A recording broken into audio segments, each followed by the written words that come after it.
Cosmo's Moped Rehab Center presents the Motorbicane Caddy. I'm excited to work on this thing, guys. I haven't worked in the moped in so long. My roots are in mopeds, so it's exciting to go back to my roots. I am doing this for a couple of cool people in the city that run a motorcycle coffee shop.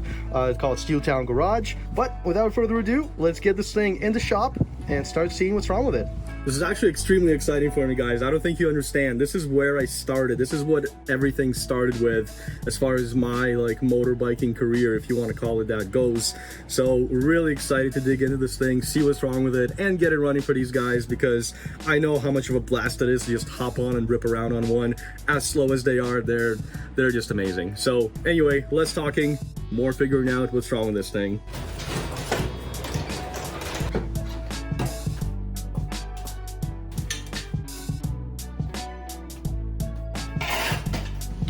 Man, I've been doing dirt bikes for so long, I forgot how nice it is to have a bike that's this small that you can just fit in the back of your hatchback, go anywhere with it. Obviously, if you have fuel in it, it's gonna kind of suck, but still, very convenient. I'm really excited to get into this thing. I'm going to take a look at it myself right now off camera, just to get acquainted with it, just to kind of see what's going on. I feel like I need to, focus on that part. And then I'm gonna come back to you guys, show you what's up, and point out some things that we can start working on. So let's get to it.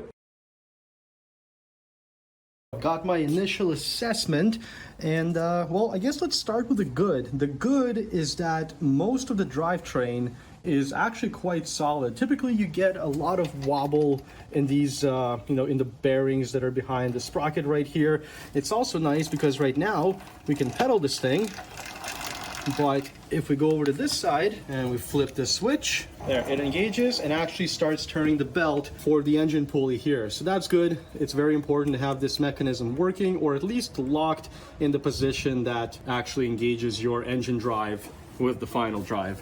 But that's about it for the good stuff, guys. What do you mean by that? Basically, every single cable on this thing is messed up and either needs to be replaced or, I guess, fixed up. But as you can see, this is our decompression cable just hanging off. This is our rear brake cable just without a lever and also very seized up. This right here, well, the throttle, but the throttle is extremely sticky, so I'm not gonna do that right now. And this right here is our what is this? Choke. This is choke. Now, actually, the only thing that works is the front brake. So I guess not all cables are bad. Now, the worst of it all, guys, is unfortunately the engine is seized up. I tried turning it over. It does not turn over. I was hoping to test for spark, because looking at this coil right here, it does not look healthy. There's a lot of cracks in the insulation. That's going to cause issues. So we're very likely going to be replacing this coil, and I do think that I'm going to have to pull the engine so that we can actually get it unstuck. Not exactly what I was hoping for, but that's okay. I'm here for it. I'm excited to get this thing going. We're gonna get the engine off, we're gonna disconnect everything, and we're gonna get it on the bench and see if we can, turn it over manually. Now you might be wondering, or maybe not, Cosmo, why not just pull the head and pour some penetrating oil down the head, or rather down the cylinder, and try and unseize the thing? Well, guys, it's because the head is actually connected to the frame, so we are going to have to get the whole engine off. I believe it's only 2 points anyway, so it's really not a big deal. There's one there and there's one there, and that's about it. Got to disconnect a couple of cables and we should be good to go. So let's get to it. The beauty of these small bikes is how simple they are. The engine has 2 wires total.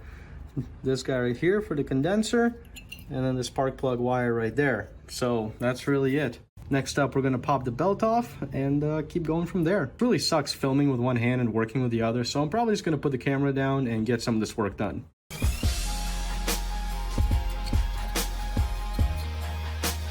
Definitely going to have to get a new belt for this bad boy. This thing is quite worn out. It's starting to peel in some spots, and it's just one of those wear items that might as well replace, just like tires or brake shoes, for example.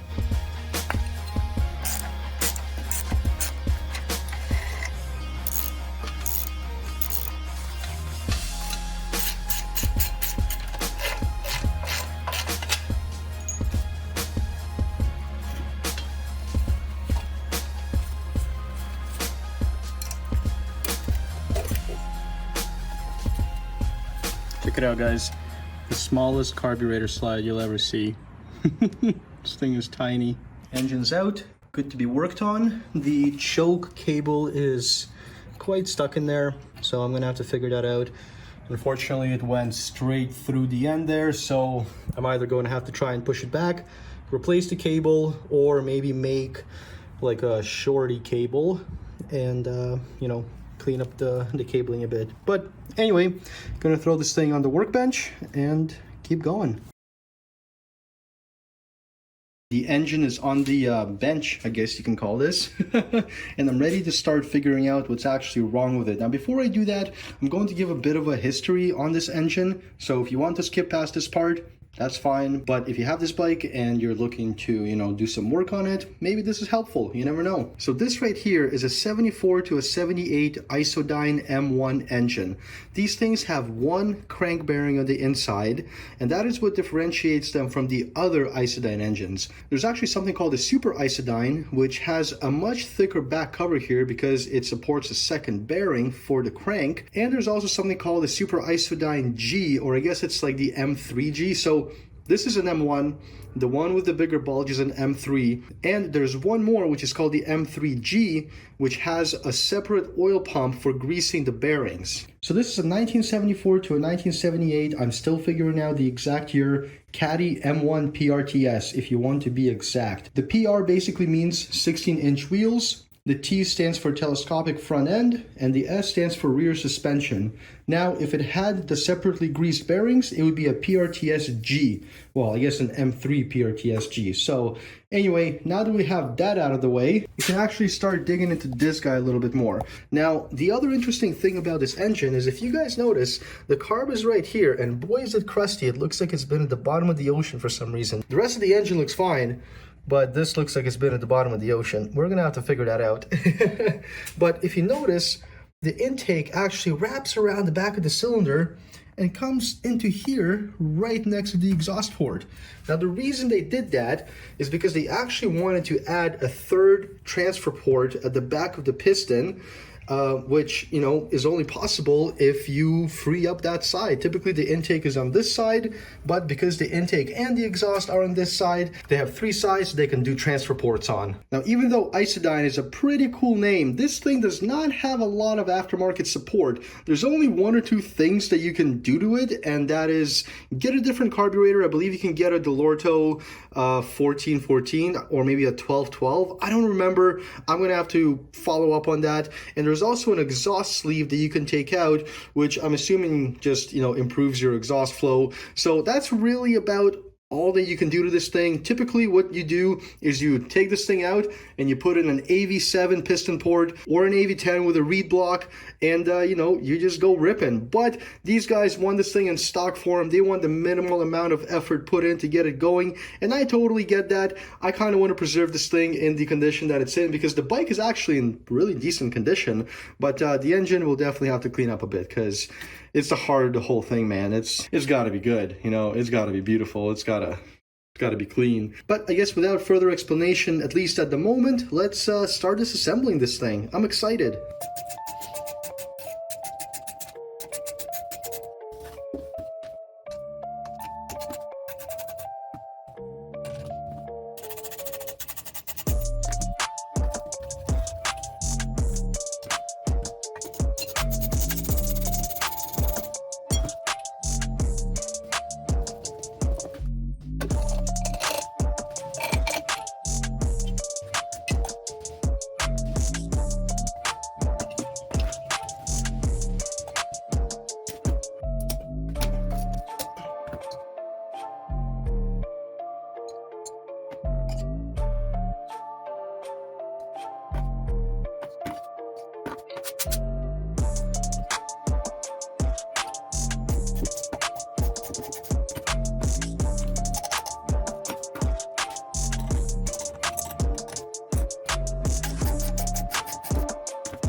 So here we have our Isodyne M1 engine fully disassembled, and boy did I find some interesting stuff. Let's start with the cylinder and go from there. So the cylinder is actually looking pretty decent. It's a little bit glazed over, but not too bad. I'm not too worried about it. And actually, while we have it apart, it'd be interesting to point out to you guys how they did the intake and the exhaust porting, right? So you've got the exhaust port right there, and right next to it, you've got the intake port, which, by the way, as you can see, saw some moisture.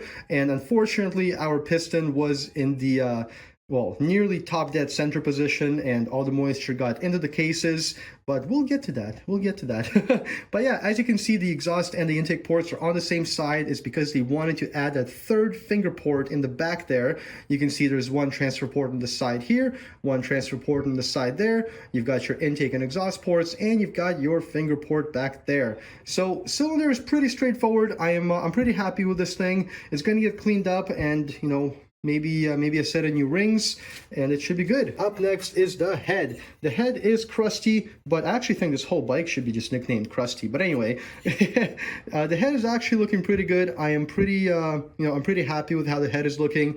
Nothing crazy here. It's gonna also get cleaned up and thrown back on.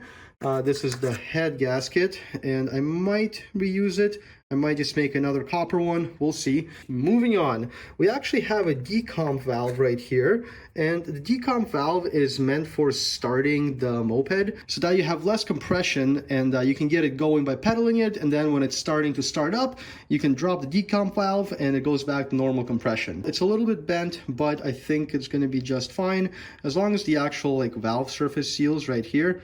Come on, focus on this tiny little thing.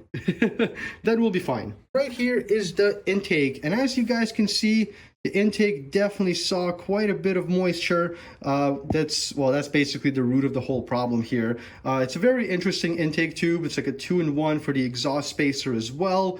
But yeah, I'm pretty sure you could bore this out a little bit and get a little bit more oomph out of it. But we're not going to be doing that. We're just going to be trying to get this thing running stock, and yeah, that'll be good enough. This is the sleeve that goes into the exhaust, which, you know, is kind of weird, but it slips in and goes into there.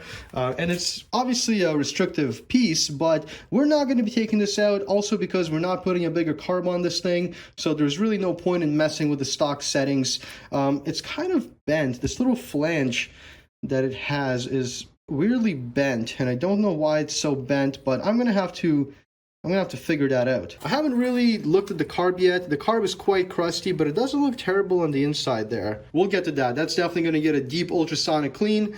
We got some gaskets here. The case half gasket, it's pretty messed up. Exhaust gasket, it was oversized. I don't know who made that, but it was oversized and completely the wrong size. Spark plug is looking okay, but it actually, I'm trying to show you guys. I don't know if you can see, but there's this green formation on the electrode, and I'm pretty sure a mini ecosystem started growing on this thing while it was in the engine.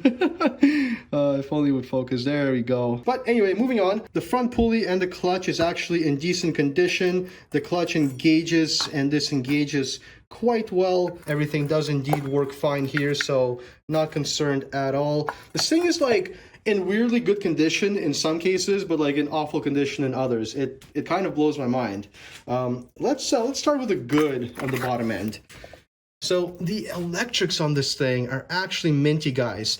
The points, everything looks like it was sealed up nicely for moisture, and I'm really happy about that. I was worried that all of this was going to be corroded, and I was not looking forward to repairing any of this stuff. But if we flip this over, ta-da! You can see that the crank decided it was not worth living anymore. Now this is right seized up, guys. I'm gonna have to, go at it with, I don't even know what. I'm gonna try soaking it in PB Blaster first and seeing if that helps. But the inside of this case isn't looking much better either. So as you can see, this was quite corroded. Moisture was getting in there. I actually got I don't know, a good palmful of just corroded crap and dust and chunks from inside the cases. I didn't film it, unfortunately, but this is the root of our problem right here. The piston is wrapped up right now. I don't feel like unwrapping it. It's looking okay. It's had a bit of heat damage, but I think it'll be fine. Luckily, rings are still available for this thing, I think I found some. So we'll probably just get a set of new rings, and that'll be it for the top end. But the bottom end, man, I'm hoping I can salvage this crank, and it'll definitely need a new main bearing. Mopeds are fun. Okay, guys, well, now that we've done another wonderful talking segment, I think I am going to organize some of these parts and start, I guess, freeing up the crank. I know I sound so sure in what I'm doing, but that's gonna be a doozy. But in any case, guys, I'm excited to keep going. I'm excited to fix this thing up, so stay tuned for the next clip where hopefully I'll be getting this thing out. Just a quick update because I accidentally forgot to film this. I actually ended up getting the Conrod off the rest of the crank, and the reason I didn't film it is because I didn't expect it to come off so easily. So there was this, there's a circlip there, a couple of washers, and it was still on there pretty tight. So I just heated up around the Conrod and I gave it a light tap with a very light rubber mallet, and it came right off, and all of these little needle bearing rollers came flying out, but I managed to find them all, so we're good. But yeah, got some progress. Now, I'm not sure what happened here, guys, but I can't find the footage of me actually getting the crank out of the case. I think I just struggled so much with it that I forgot to film it. That's the only logical explanation.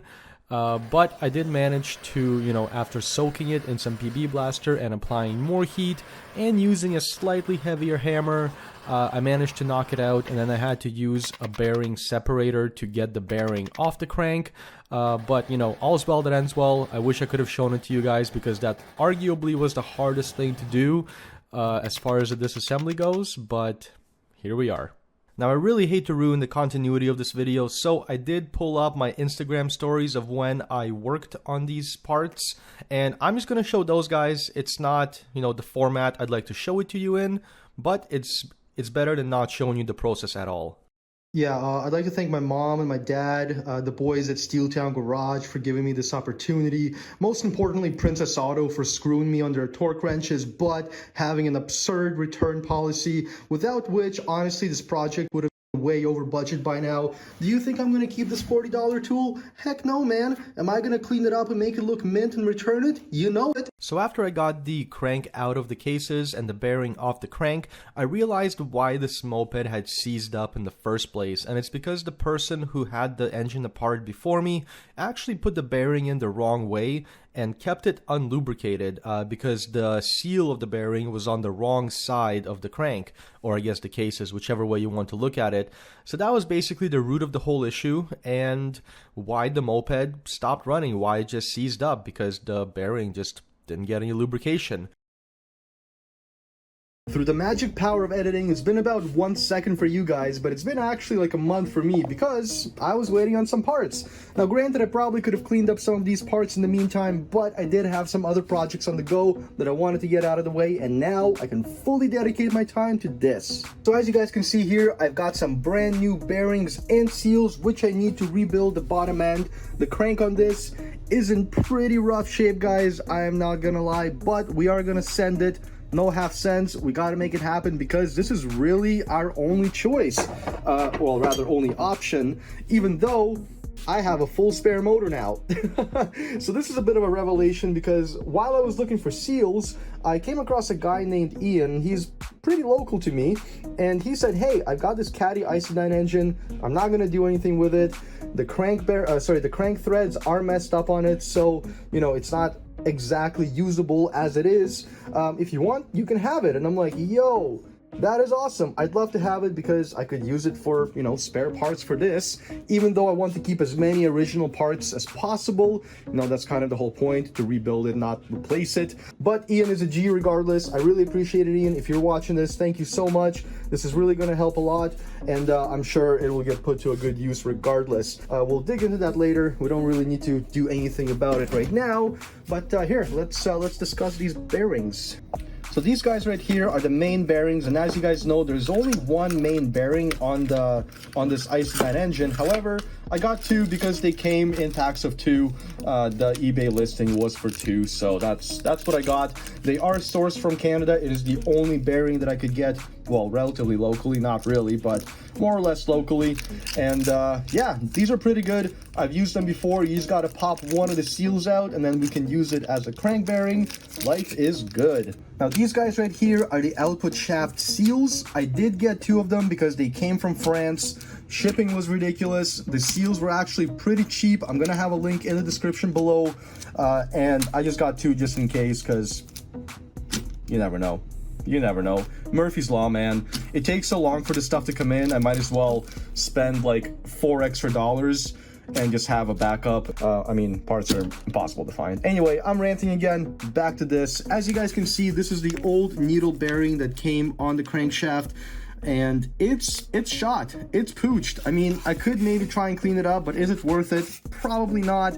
So what I did is I got completely wrong bearings, but I did it on purpose. So I tried to source the original. It is a 15 by 19 by 12 and a half. And if you have one of these, which is probably one of the reasons why you're watching this video, then you know that it's pretty difficult to find one of these guys.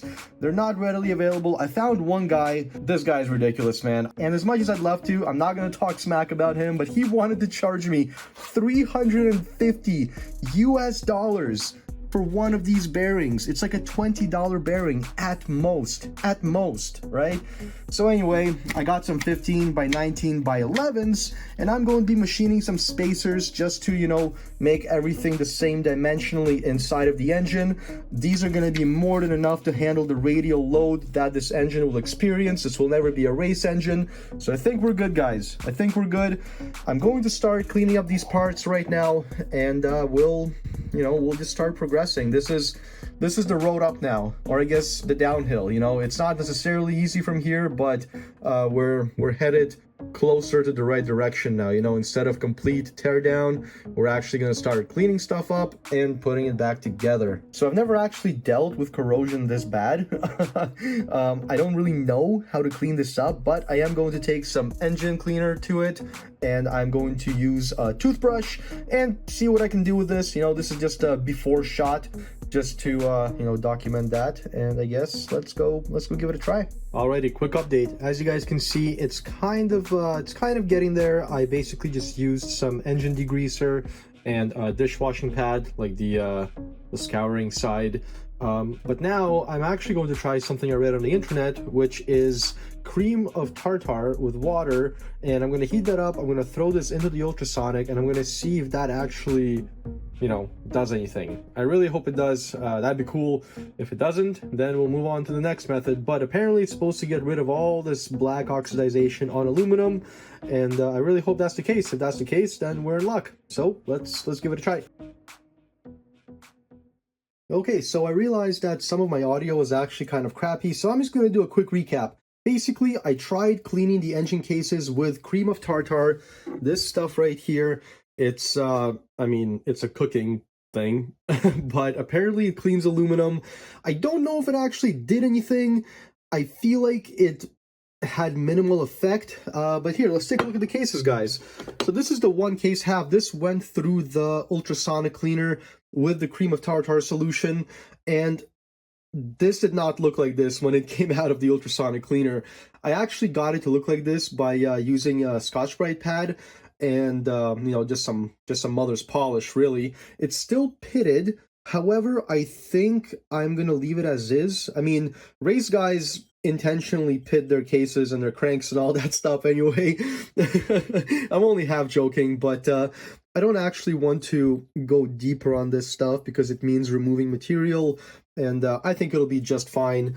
Now, for this case right here, this is what it looks like after it came out of the ultrasonic cleaner with the tartar solution. Sorry, cream of tartar. I hate saying that word. I feel like I never say it right. Tartar. So weird. Anyway, so this came out of the ultrasonic as well. As you can see, it's a little bit cleaner, but it's still got all of that corrosion and crap on it. So I'm going to go ahead and I'm going to pick away at it, like actually pick away at it with a pick to get some of this stuff off. And then I will do the same Scotch-Brite treatment, and we can hopefully, I guess, start reassembling the cases. Oh boy, it's getting exciting. Well, guys, about 2 hours total later, maybe even a little bit more, but I am pretty happy with how the cases came out. As you can see, the other case half is also cleaned up and slightly polished. I obviously couldn't get it perfect because, well, just look at that pitting. I didn't want to take off a whole lot of material. As you can see, I did use a bit of a brass wire brush just to kind of get rid of some of the corrosion. You know, you don't want those pieces floating around in your engine. But this is the best that I could get it without really taking off a whole lot of material. This part right here is so smooth, and it's because it was actually at a high point, it was untouched, and that's what all of it really should have looked like.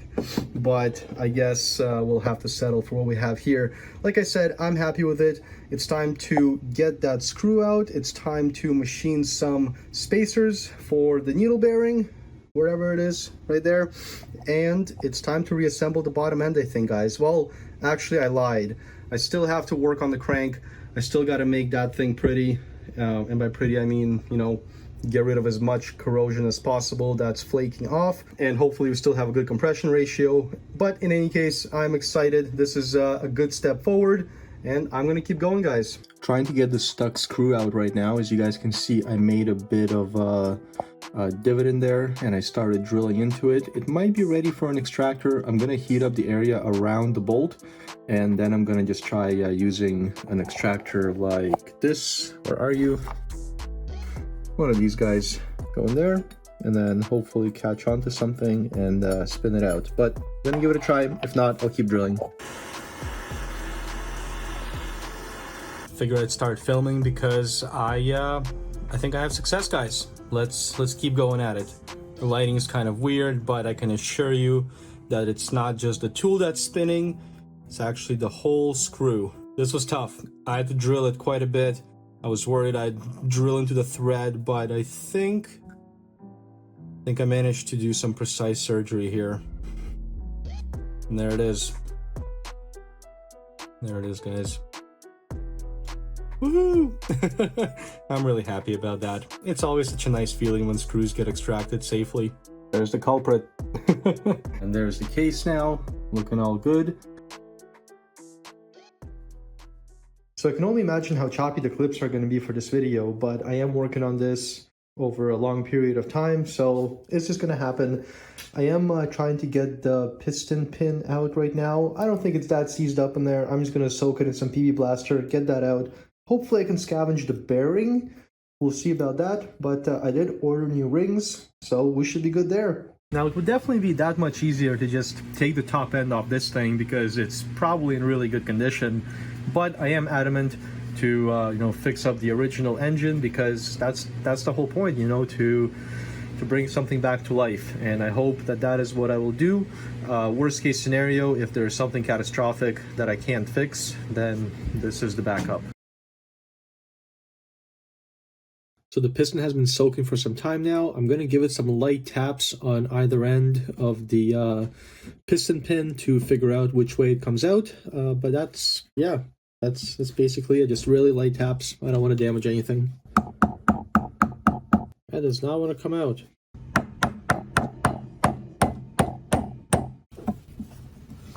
Didn't film the part where I got it out, but it was almost out. Just have to tap it out a little bit more with something like this.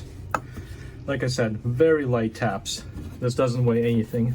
Now that it's all apart, I basically have to determine if I need to get a new needle bearing. I think the pin is fine, but yeah, rings and should be good to go.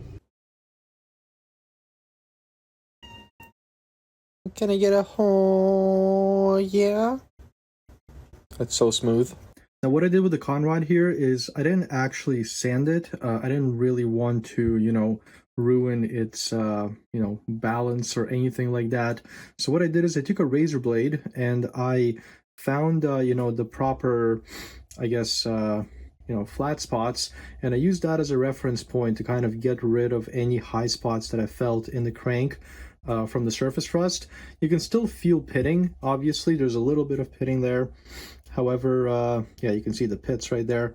However, it is flat now. It doesn't have any protruding, rust peaks.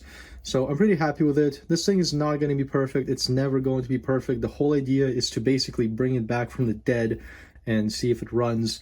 I'd love to make all of this perfect. However, that's just not the scope of the project. So it is what it is. On to the next step. Check it out, guys. I got a pretty awesome update, actually. So I'm at my parents' place right now, and my dad actually helped me with a part of this project, as I may have already mentioned in a different clip on this video.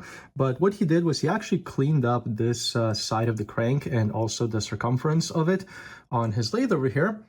Nice little south bend that he CNC-fied himself, because he is cool like that. And yeah, this side unfortunately is still pitted. Well, and kind of just grimy, so I'm gonna have to do that by hand. But huge shout out to my dad. He really, saved the day on this one. He also made me the spacer right here, which is meant to compensate for the lack in length of this needle bearing. So this right here is basically the original setup. As you can see, the needle bearing is it's longer, but I couldn't find a 12.5 long bearing. In fact, nobody can. I did have a guy who was going to sell me one, but he wanted like $350 or $250. It was something stupid. But anyway, this works. It's going to work. There's not a whole lot of radial load on these things, and I'm excited. This is huge progress forward. I'm going to clean up the crank, and then we can start reassembling the bottom end. I'm getting excited. I'm getting stoked. So I started scrubbing this thing with a razor blade just to get some of the oxidization off. And then I started wondering, is this buildup or is it like erosion? Is it just buildup on the material, or is it, the material actually eroding away? So then I took the straight razor blade to it.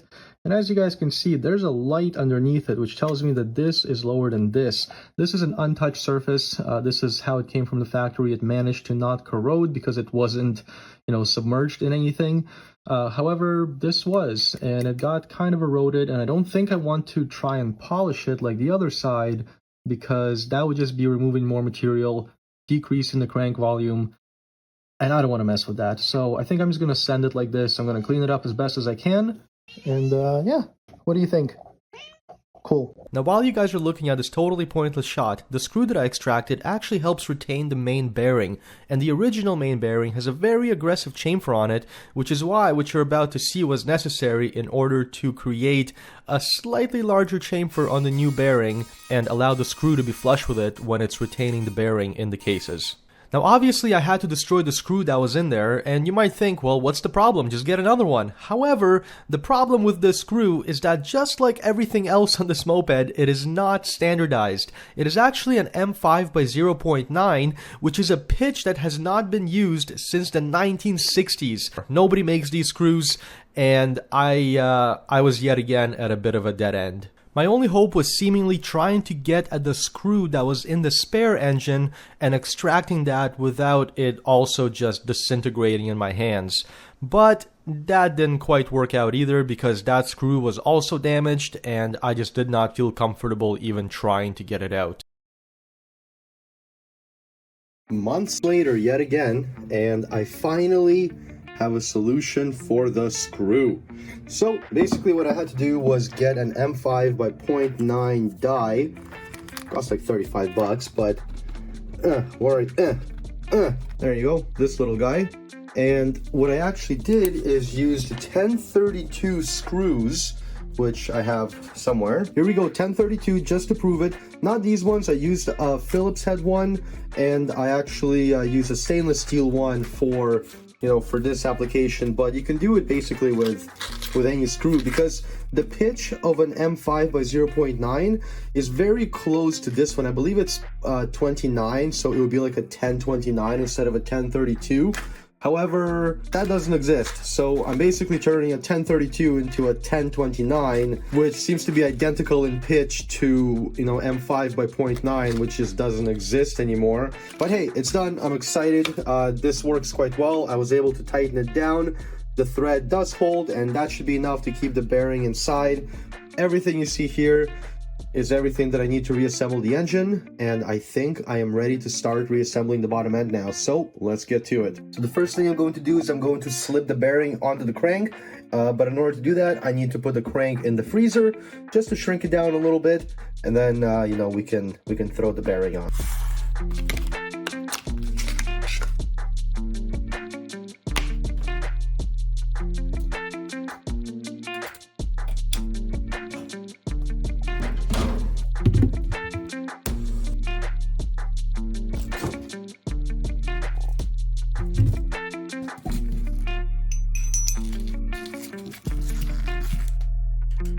There you go. And just like that, the bearing is on the crankshaft. Super easy when you use heat to your advantage. Alrighty, the circlip is on. My spacer, well, the one that my dad helped me make, is also on. So is the new bearing. So is the little leather washer there. And this is all ready to be assembled now. This is going to go into the oven. This is going to go into the freezer again. And I'm also going to put the seal in the freezer, just to, you know, slip that on while I have everything at their required temperatures. And I'm excited to get this done. Like I said, this is going to be tough because I have to match the bearing to the exact location that lines up with the retaining screw. But I've got faith. Let's get it done.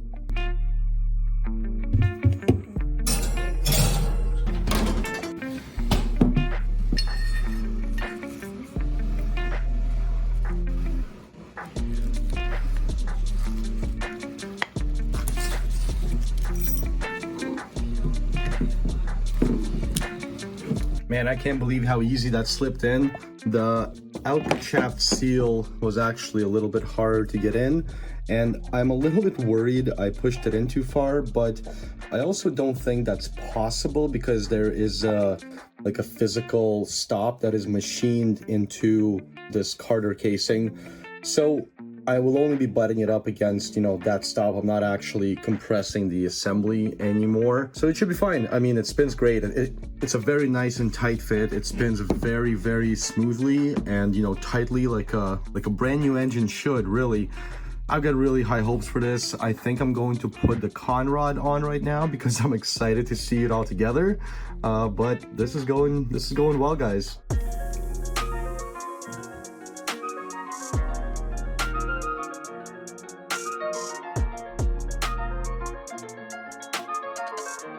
You might be wondering, why does this idiot have another engine taken apart on the bench right now? Well, I'll tell you why. Because my worst nightmare about this build came true. I lost one of these little needle bearing thingies. Well, the dowels actually. Just one little dowel. They're unobtainium, they're irreplaceable, and I had to go digging for another one. Now, the nice thing is that originally I was kind of bummed because I was hoping to rebuild this engine as well, and, you know, robbing parts from it sort of makes that difficult. However, when I took off the top end, I realized the piston rings are literally melted into the piston. So this thing's pooched regardless. I'm never going to get another top end for it. It's going to make a really nice paperweight though, I'll tell you that much. But I'm going to get that one little needle dowel bearing thingamajigger and put it in there. Nice to have a spare engine.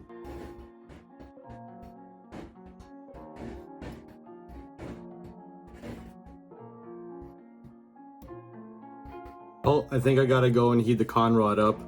This is not fitting in. One thing I've got to say is, even though this looks pretty rugged, the tolerances feel really tight on everything, and I've got a really good feeling about this. As you can see, the Conrod is on. Unfortunately, I didn't film it because, well, I just don't have a third hand. I wish I had somebody help me film, but sometimes clips will be sacrificed for the sake of actually doing the job right. So now I'm just waiting on some bolts to finish ultrasonicking, and I've got the other half over there to mount up, and the bottom end will be fully reassembled.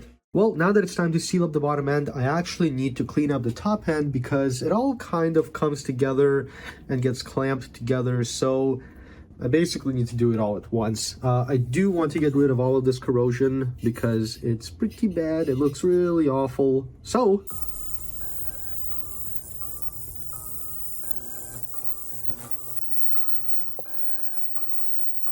I think I finally come to terms with the fact that this thing will never look perfect, at least, you know, not from any of the work that I will do on it, simply because it is quite a lot of work just to get all the corrosion off.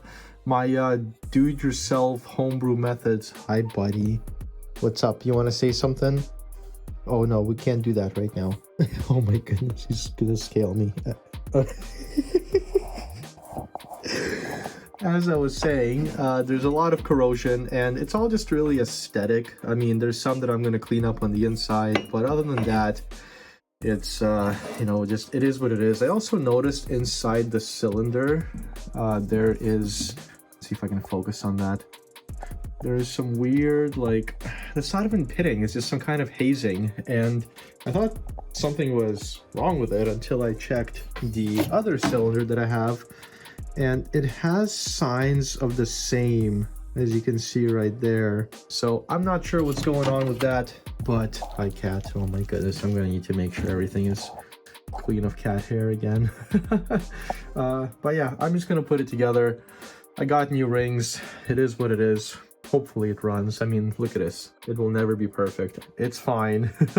This is literally just like a self pep talk video at this point to get over my perfectionism, but I'm basically gonna start reassembling. I'm gonna set up the camera and start putting this thing back together. The video framing is all out of whack here. I apologize for that. I should have caught on to it, but I was busy reassembling the engine. But what I'm doing here is putting the new rings on. I'm oiling them up a little bit just so that they slip on easier, and also lubricate the cylinder, you know, once they finally go in. Then I put the piston back onto the Conrod, knocked the pin back in, made sure that the main bearing retaining screw was tight with Loctite, and put the E-clips into the piston again just to retain the wrist pin. Gotta oil up the cylinder mating surface just so that it seals better with the gasket. Do the same to the gasket on the other side, and slip the bottom end, or at least half the bottom end, into the cylinder because they all kind of clamp together, and that's just the easiest way to do it. This is also when I realized that the crankcase gasket that I purchased actually doesn't fit. All the other gaskets fit just fine. Unfortunately, it was from a different engine model, and the one difference is the case gasket, which was a bit of an oversight on my part, but I honestly couldn't have known, so I just ended up having to make another one.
Well, this is a really cool moment because for the first time since this engine was seized up, it is back together, and I'm ready to set the timing and basically, you know, put together the drivetrain end of it. You know, put the exhaust on, put the intake on and all that.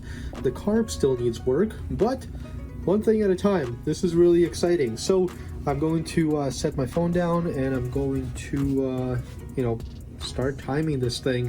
I'll try and explain what I'm doing as I go along, but there is a guy on YouTube that actually did a rebuild video on one of these engines, or a similar engine for a different moped, and he did a pretty good job at explaining it, so I'm just going to have that link down below if you want a more in-depth explanation. But I'm just going to get this done so that, you know, we can bring this thing back to life ASAP.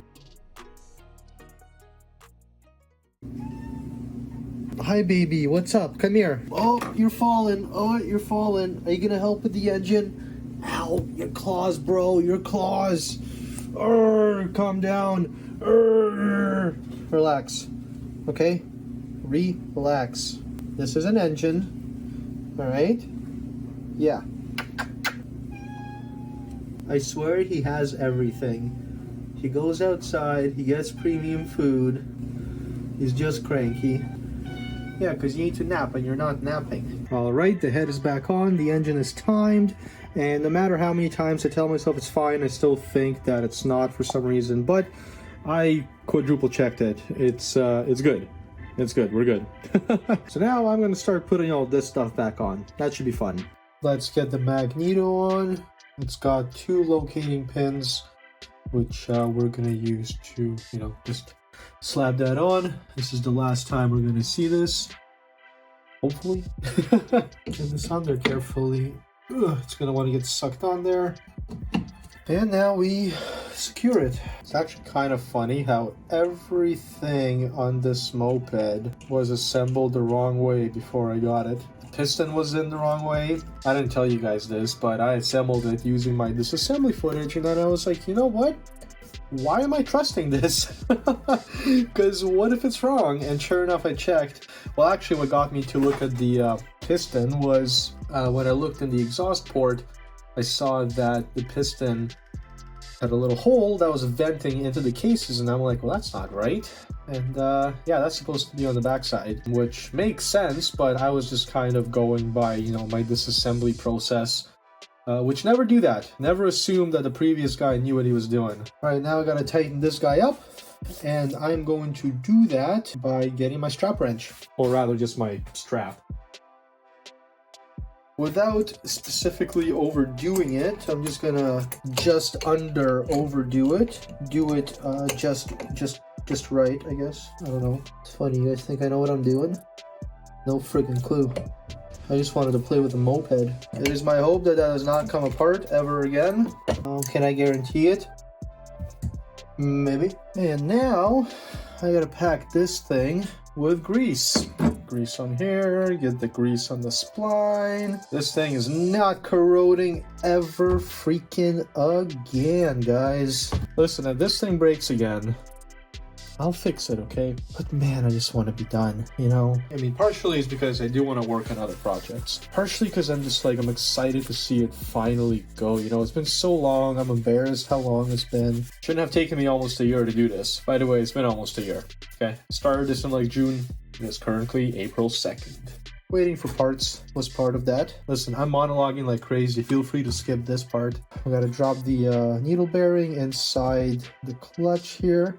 Got all these washers that gotta go in there too. Put some grease in between all the washers. Listen, I don't think this thing will ever sit at the bottom of the ocean again, but I'm just trying to make sure that if it ever does, it's easy to take apart again. I gotta put the circlip back in, so I'm just gonna do that. Gotta get the crafty tools here that I still keep in the package because, I don't know, I always lose these things. There should be a live stream with how much I'm rambling. Circlip on my tool. And compress it ever so slightly so I can fit it in the groove here. Does anybody else hate the feeling of rough, carbon steel? I don't know, it just weirds my skin out. We are good. Gonna pack a little bit of grease inside that bearing. Never stick your finger in a metal hole like that. You might cut it. Ask me how I know. Now we're gonna slip this guy on. I am so excited, guys. Sweet. All right, let's go. The hype is honestly freaking real right now, man. The hype is real. Once again, finger in the metal hole. Careful, Ouchie waiting to happen. All right, there we go. I'm just gonna tap that on once I get all the grease off my fingers because now everything's greasy. Naturally. Now the other motor that I have actually has a stripped crank right on here, and I'm always wondering if it's because somebody tried to, basically press this whole assembly in with this tiny nut. Okay, it's going pretty smoothly actually. With the engine unit done, there's only one thing left to do. Well, one major thing left to do. And that is deal with this. Oh no. I don't wanna, but I'm gonna. Alright, let's do it.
I think we all saw this coming.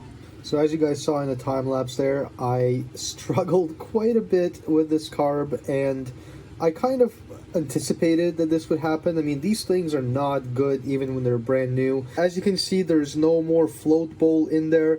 Unfortunately, the float bowl kind of disintegrated. It didn't really disintegrate, but it got so thin that when I tried to pull it out, it basically just crumpled, and it also oozed a bunch of old gasoline over me, and I panicked and I threw it in the garbage. I might be able to go find it.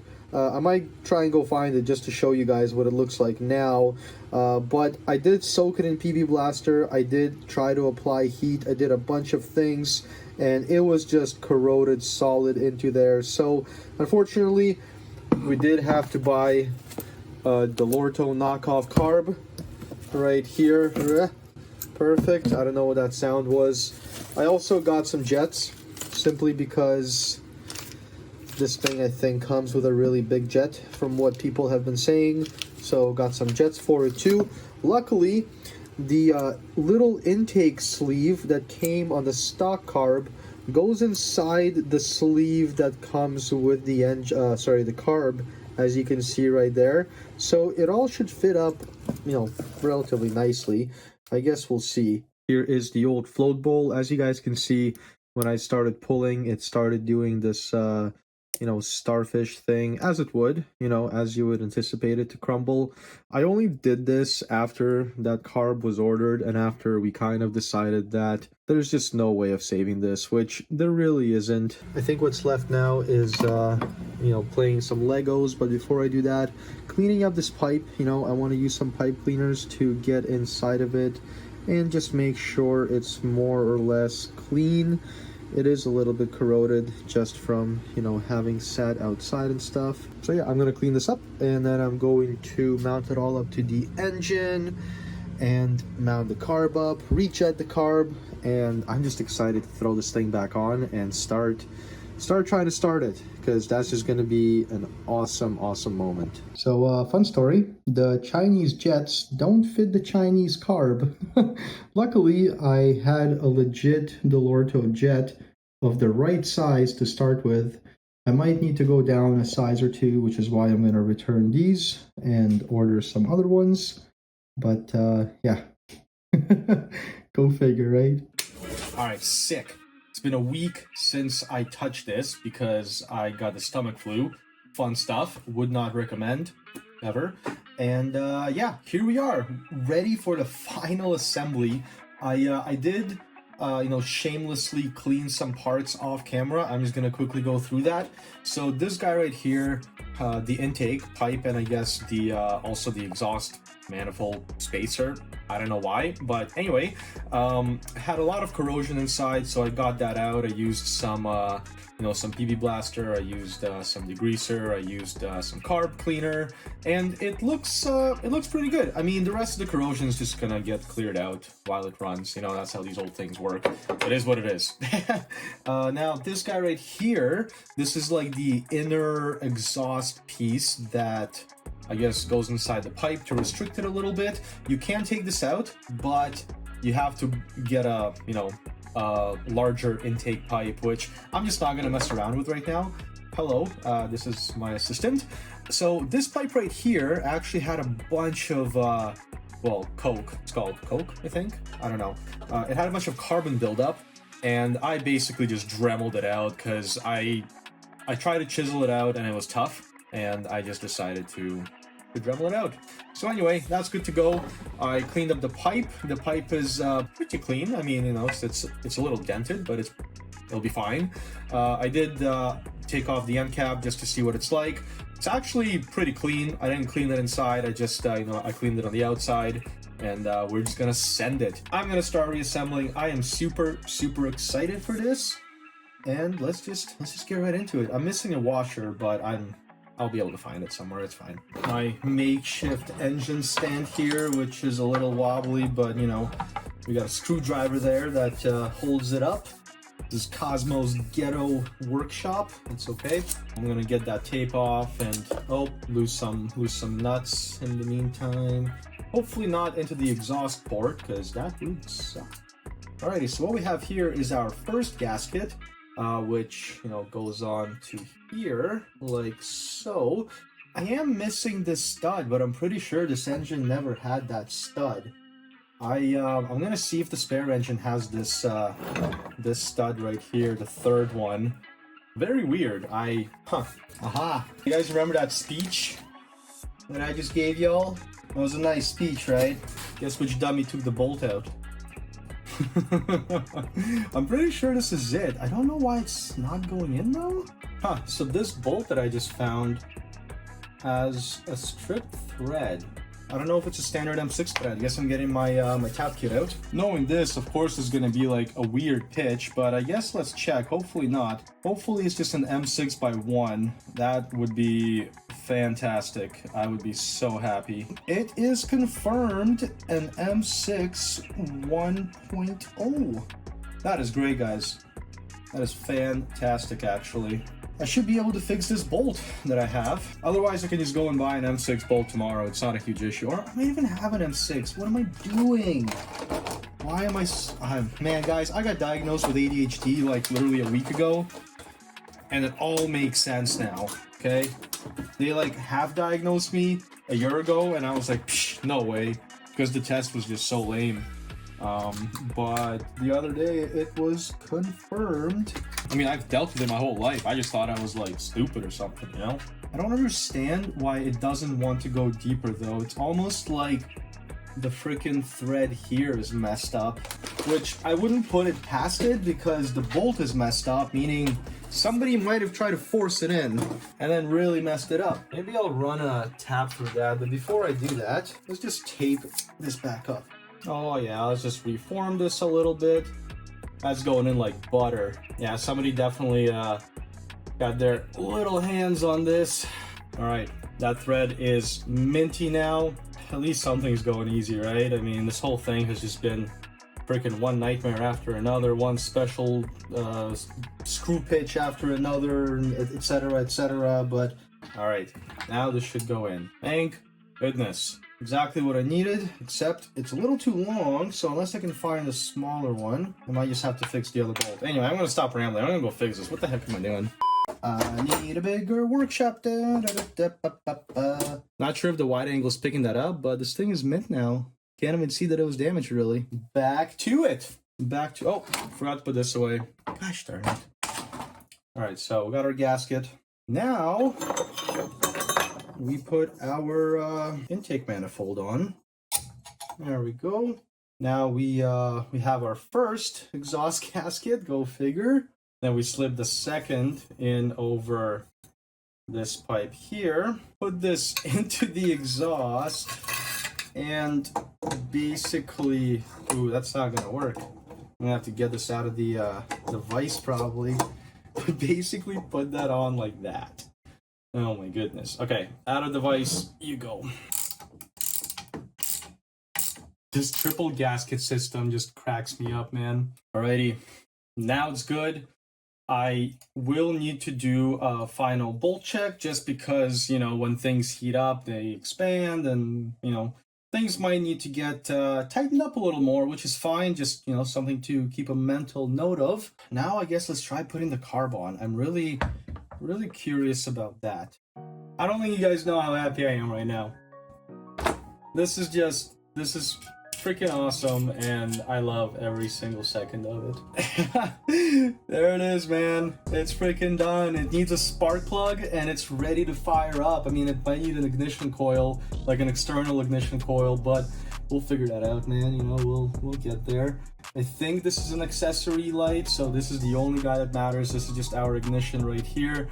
We should be able to fire this up. I mean, it's ready to go back into the frame, and it's happening. It's happening. I am so hyped.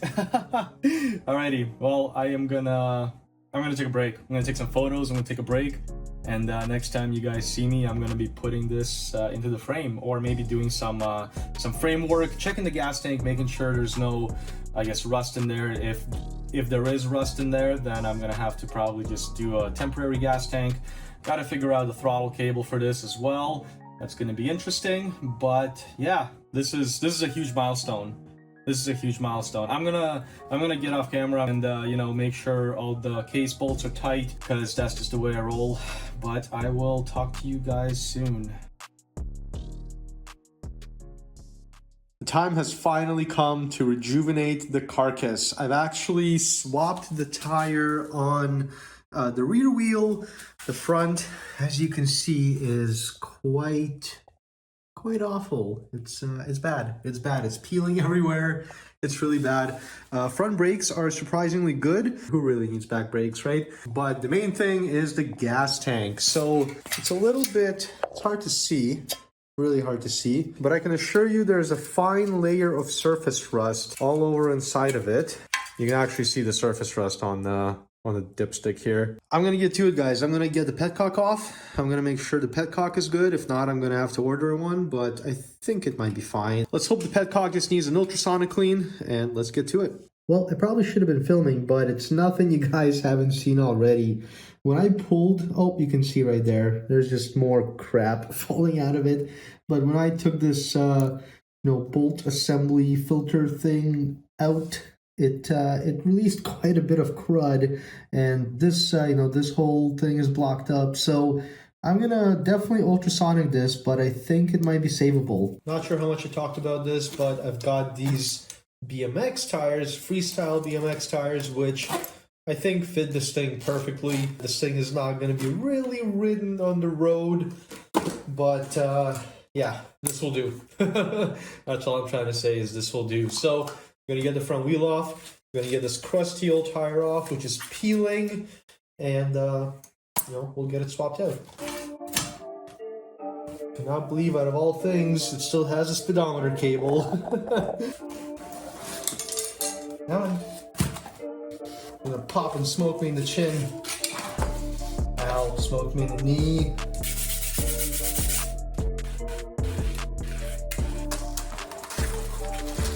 But I can do all this by hand.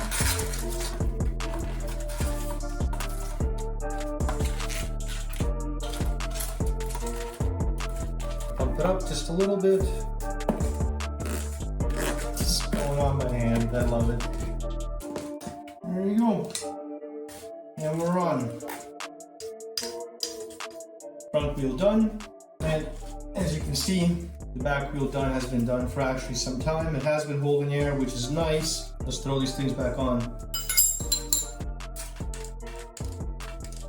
I think the Speedo is causing some noise, but you know what? Who cares?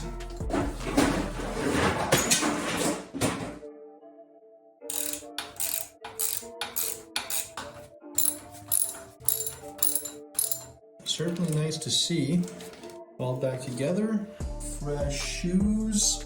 Cables dangling naturally. This is kind of cool. I want to sit on this thing. Now that it's got its shoes back on, I think I'm gonna throw the engine back in, really, and test the ignition coil. This guy right here. The reason I'm worried about this thing is because it's quite cracked all over, but I guess we'll see. Well, I got so excited, I forgot to press record on this part, but here we are.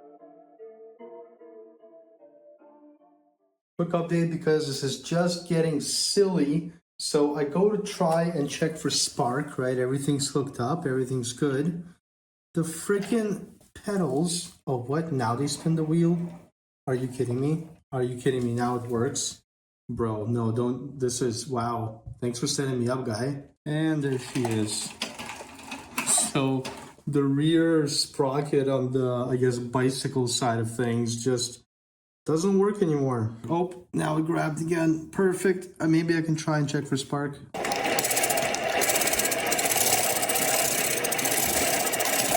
Well, as you guys saw, absolutely no hint of spark. So I guess I'm gonna try a different coil. I really hope that's all it is. So when I went to replace the coil with one of mine, basically the same thing, just a little different, but you know, same. I noticed that the spark plug wire was not even touching the prong on the inside of the coil. So, man, this thing was just all sorts of assembled wrong, and I'm gonna give it a try with the old coil again, see what's up, and then if that doesn't work, then I'll swap the coil. Alrighty, it's the next day. Let me explain what happened. So I basically tried to get a spark out of it with the old HT coil. Did not get any spark out of it. New coil, which I'm pretty sure this coil works. I used it on one of my old mopeds, and I'm pretty sure I took it off working, so that shouldn't be an issue, but I'm still not getting any spark out of it. So I remembered that condensers are an issue on these things. And unfortunately, and this is my bad, I should have thought about this earlier, but I should have done the external condenser mod that I used to do in my mopeds as well, which basically relocates the condenser from behind the magneto and somewhere, you know, up here on the other side. And it essentially makes it easier to swap the condenser in the future. It takes the condenser away from the heat because, you know, the French engineers thought it was a great idea to put a condenser in a spot where, you know, things get pretty spicy. So I'm probably gonna have to take off the pulley and the magneto. It sucks. I don't want to do it. I could hook up the external condenser and try to crank this whole thing over and see if I get a spark. However, chances are that that condenser is either shorted out or something else, you know, and if I'm still not getting a spark, then I'm just gonna have to take it all apart anyway. So I think I'm just gonna do that. I am at the very least going to disconnect the condenser inside. If it's easy enough to take out, I'll just take it out. Actually, one second, what am I saying? I got a second magneto. I think I'll be able to show you guys. Unfortunately, it's behind the paywall, so I ain't got the time to take that off. But you'll see exactly what I mean when I take, you know, this thing apart again. A little bummed, a little annoyed. Also, I tested the points for continuity. We're good there. I guess this will also give me a chance to check the timing, make sure that the cam that controls the timing didn't move. And yeah, I'm super excited. I'm so excited if you can't tell. But we'll get it done. And there you have it, guys. This guy right here is the condenser, and we're just gonna get rid of it. We're getting rid of it. We don't need it. Well, we need it, just not there. So here's the deal. I can swap in another internal condenser, but why do that, right? I mean, this thing could get hot on a hot summer day, blow up again, and then these guys need a special tool to pull the magneto, pull all that stuff, and it's a pain in the butt. So we're going to convert them to an external one, which is basically a setup like this that splices into the ignition wire, and I think we should be good. So I'm going to try and make this work. We'll see how far we get with this, but I am hopeful. The nice thing about this is that it's going to be air cooled as well. Here we go. The external condenser is mounted. As you can see, it is spliced into the wire that goes to the HT coil, and through here you can see the wire that comes off the engine is just plugged into this whole jumper cable dealio. So we're gonna give it a try. I still gotta delete the old condenser. I mean, it's gotta go regardless, but yeah, getting there. I am flying through this, and I do apologize for the echo. I know the audio probably sucks. Got the internal condenser out. Time to put it all back together. I'm gonna check the timing first to make sure nothing got messed up during reassembly, because while I'm here, I honestly might as well.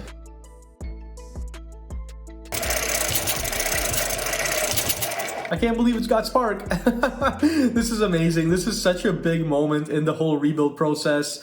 I'm so stoked right now. I actually had to take a moment before recording this clip because I got a little bit emotional over the fact that this stupid little thing is sparking right now. And I mean stupid in a very loving way. I've been at this thing for you know, a year on and off, so I've certainly grown attached to it, and I'm just really happy that, you know, it's finally starting to come alive slowly but surely. So it's been about a week since the last clips. I had to order a new high tension coil because the old one I determined was was busted, and the one that I actually put on it, which I thought was good from my moped, also wasn't good, as it turns out. These things are so finicky. They just, they tend to crap out over time, and I think the other one was about 10 years old, so I don't know, makes sense maybe. I don't know. It's like $27 Canadian, 20 bucks US for the coils, so I figured, why not, might as well. But that did not fix the problem. So what I did then is I actually filed the points down a little bit, cleaned them up, and you know, made sure I set the timing properly, made sure the points gap was good. I made a bonding strap. I'll show you that, guys, in a minute here, and she's good now. She's good. So I'm excited. Next step is the carb, getting some fuel in this thing, and trying to kick it over, man. See if we can get it running. As you guys can see, brand new high tension coil, and then you can see the bonding strap right there, which I'll have to figure something out so that it doesn't burn up on the engine, but that's, you know, that's kind of a later problem. Let's get this thing running first. Well, today is the day that I have been working towards for so hard. I think this thing is ready for a first start, guys. Let me go over what I did. I did do some stuff off camera because I just wanted to get it out of the way, but let me cover that. We'll put some gas in it and we'll try cranking it over. I am so freaking nervous. So as you can see here, I've got a makeshift fuel tank that's got a fuel valve, a fuel filter, and it goes all the way down to the carburetor over there. I did this because the gas tank is a little bit rusty on the inside, and I just want to get this thing going, you know, like, because if it doesn't run, there's no point in going further on this thing, but it damn well better run after all this time. Now, I obviously had to figure out some cabling stuff as well, so we do have a throttle now.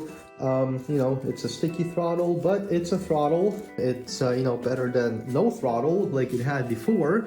And the stickiness is just due to the whole assembly being old and, you know, the return spring on the carburetor not being strong enough. But it is what it is. It's gonna be okay. I also made a new decompression cable. As you can see, that decompresses the engine.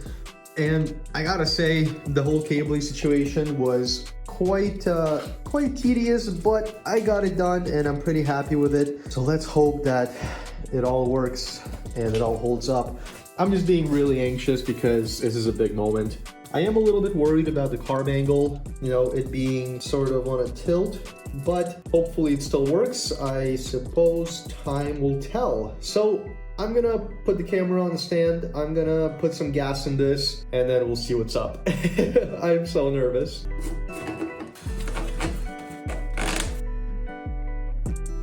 Well, just as expected, this old tank is leaky. Turn the fuel on to make sure there's no other leaks. There we go.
Idiot right now, but I don't care because this stupid thing is freaking running.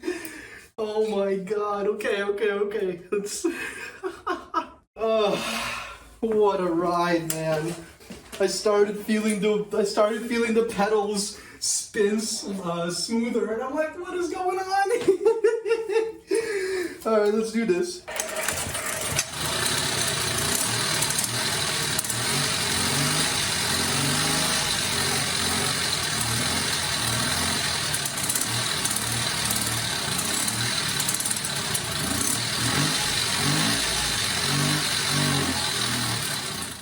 This is so sick. Best news of the whole video, this thing finally runs off choke, and it runs quite well, I would say. I actually forgot to measure the temps, I mean, I shut it off a couple of minutes ago, but you know, oh yeah, we're good, baby. We are good.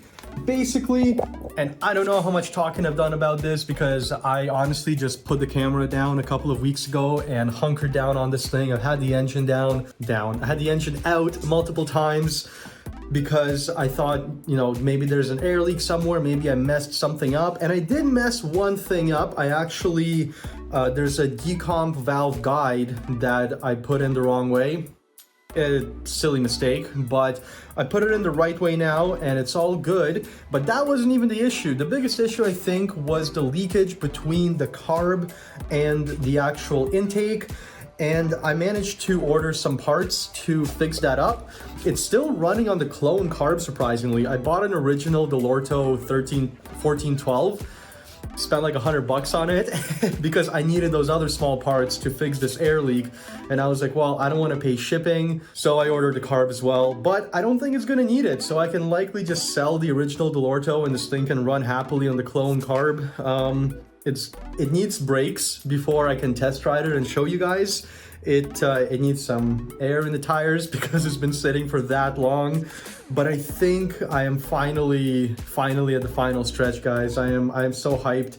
This is awesome. I know my my original it's running video was pretty cringy because of my just how high pitched I was. I rewatched it. I'm like, oh my god, I don't even know if I want to keep that in the video, but it is what it is. I'm just rambling now because I'm excited that my efforts are finally paying off. It's certainly been a long journey getting this thing going. I did a leak down test. I did a compression test, as you guys saw, I think. No, I didn't show that. It put out 130 PSI and it held it there for like 15 minutes until I bled it manually. So it's good, man. I mean, knock on wood, it's good, and I can pass this off soon. I'm really excited. It might need to be upjetted a little more. I don't have the jets. You know, they're very specific size jets that I never used in my own mopeds. So not sure what to do there, but it runs pretty good as is, and I'm certainly proud of all the progress and, you know, just the fact that this thing literally was a freaking boat anchor, you know, like, well, you guys saw. Anyway, I'm gonna stop rambling. I'm gonna get to work on the brakes, get the brakes figured out, get some brakes on this thing. It needs brakes. You know, brakes are good, especially when this thing goes like it's promised, 25 to 30 kilometers an hour. Crazy, right? But yeah, gonna get the brakes worked out, strap a GoPro to myself, and hopefully the next clip you guys see will be me test driving this thing.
This is a bicycle. Bicycles don't follow rules.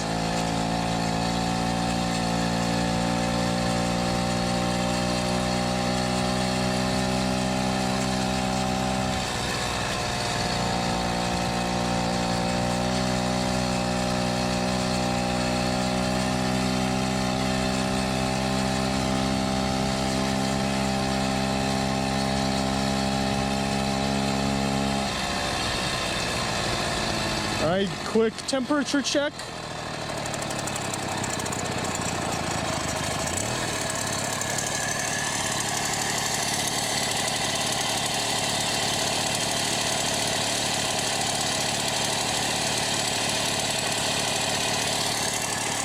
Seems okay.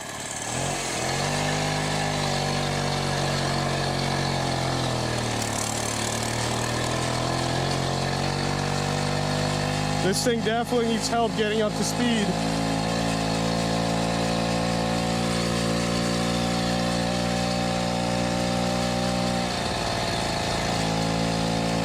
All right, high-speed corner, knee down, baby. Oh, God.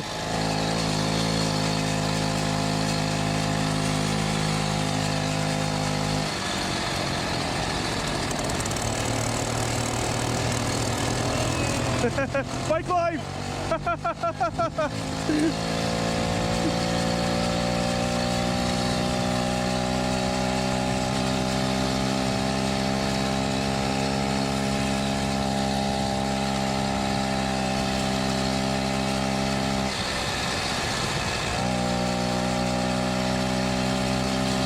Alright, I need all the speed I can get into this hill. Oh gosh, he's slowing down. He's slowing down. Keep going. This thing is awful. I love it, but it's awful.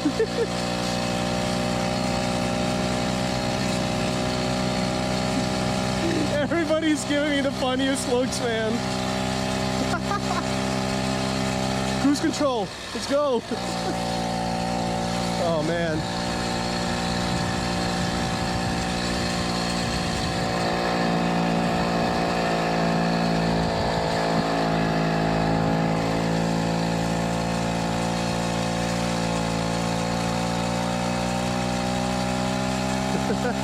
This thing's ridiculous.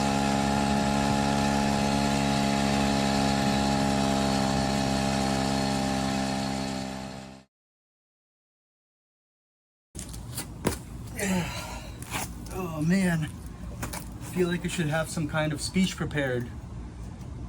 Stay, but I honestly don't. It's been a long year with this thing, and I can't believe that it's finally at this stage, you know, ready to be passed off back to the owners. It's been a very rewarding project, let me tell you that much. When I first got it, I thought it would be like a simple carb clean, you know, maybe some points adjustment, small stuff. But as you guys saw, we discovered literally a mess inside the engine. It was completely seized up. It seemed like it was never going to run, you know, and I can't believe that I actually like stuck with it and decided that, you know what, I'm gonna get this done. I'm so glad that I did. I think it was the right decision to make. Granted, you know, it may not have been the most practical thing to do, considering that you can just buy these things for about 500 bucks. However, it's a sentimental thing, you know, and I think for something that's been sitting at Steeltown for this long, something that I've seen there for such a long time and always wondered like, I wonder if I could get that running, and then the opportunity just spontaneously came up and I got it running, you know. It's funny how that works out. I remember when I first saw it, I was like, man, this thing deserves a second life, you know, or a third life. I don't even know. I don't even know how many lives it's on, but it's certainly up there with cats, I think. Not sure honestly what to even say. I mean, I've done quite a bit of work on this, and honestly, it's not even 100%, guys. If it was mine, I would keep putting money into it, but it's not, and I do have a budget, so I can't keep doing that.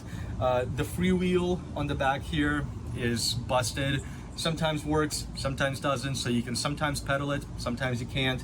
The rear brakes are shot, the cable was completely shot, there was no lever. I put a lever on, but then I discovered that this thing needs brake pads, it needs a whole cable, and that would have amounted to like another $100 with shipping. So front brakes, good enough. Foot brakes, good enough. I mean, this thing does not go that fast, so I don't think it's going to be a huge issue. But the main task, which I had, to get it running, I think I executed that very well. And I hope it serves them well. I hope it serves them a very long time. I mean, there's only so much that I can do for certain things. There was a lot of corrosion on the crank. I managed to lap it a bit on the one side, or rather my dad did. Thank you, Dad. Thanks for helping with this. It's certainly awesome to have the support of other people, throughout this. Thank you, Ian, as well. You guys know who you are. Ian actually donated a Caddy engine to the whole cause. And even though I wasn't really able to use much stuff off of it, it still helped. Every little bit helped with this thing. And as you guys can see, I did have to install an auxiliary gas tank because I'm pretty sure the one that's in the frame is kind of rotted. And that would have been more money, on a new petcock. The petcock was just disintegrated.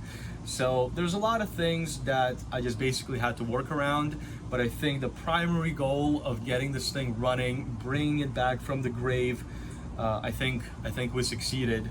I don't know if I should keep ranting about this. Honestly, I'd like to talk about it more, but I'm just happy, I mean, it's bittersweet. It's bittersweet because, it's been with me for a year and I've sort of grown a little attached to it, which is probably why I could never like foster animals, for example, because I would just, get attached to them, fall in love with them and not want to give them up, end up with like 30 dogs and cats. But yeah, I'm gonna do a couple more things. I'm gonna pump up the tires because it has been sitting for some time in my garage. I'll probably lube up the chains. I'm gonna drain the fuel. I'm gonna throw it in the back of my hatchback and bring it to its home. And hopefully Steeltown is happy. I hope they are. I've put a lot of work into this, and I think I did my due diligence on everything. These are finicky mopeds, they're not the best mopeds ever made. In fact, if you ask a lot of people, they'll tell you they're the worst mopeds ever made. And a lot of people told me to just give up. I'm like, guys, I can't. It's not mine. I'm doing this for somebody. I can't just give up. Giving up is not an option. So it's an extra rewarding feeling knowing that people just kind of throw these away and they don't care about them and wanted me to do the same. But I persevered. I kept going. And I figured it out. There were a lot of challenges to solve, as you guys saw in the video. I mean, I'm not going to recap everything because literally every step of the way had something wrong, had something weird, had something unstandardized.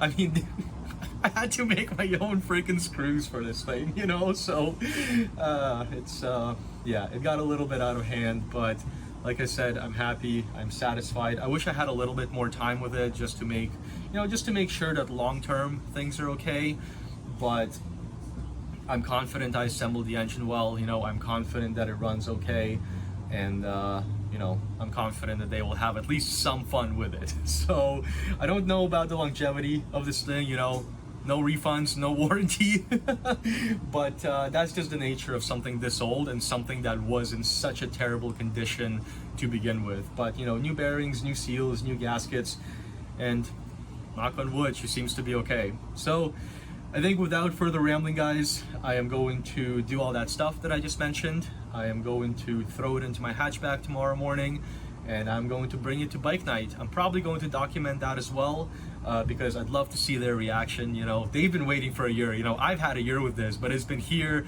I've been working on it. I've even ridden it a little bit, for a shakedown run, as you guys saw. But they've sort of just been anticipating this for a whole year, and I can only imagine what that feels like. I know this isn't the biggest thing in their lives, but I know that this means a lot to them, and I'm just excited to see their reactions. But like I said, without further rambling, thank you guys for watching this video. If I forget to do another outro, and I hope you enjoyed it. I have no clue how long it is. I fully expect it to be like an hour long, but I think documenting the whole process was the right thing, because this is honestly the biggest moped project that I've ever taken on.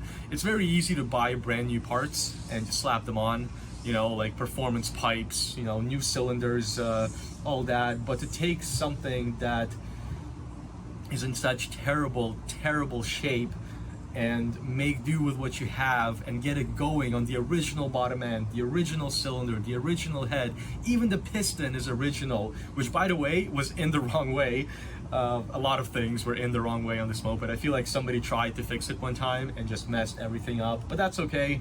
It happens. It happens, and what matters is that it's good now.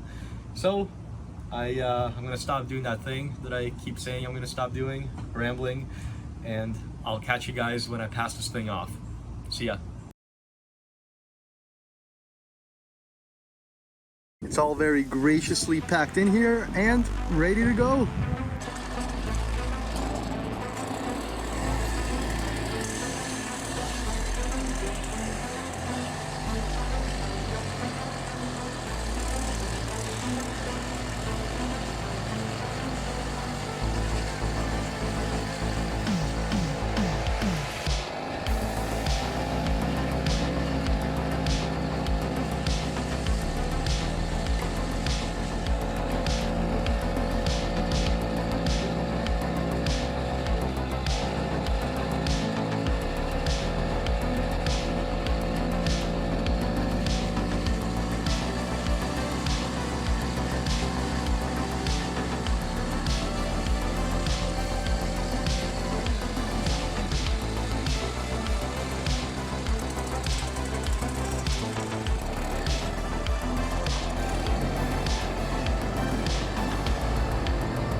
Oh man, I made it. I even rode it around the corner. Oh, heck yeah.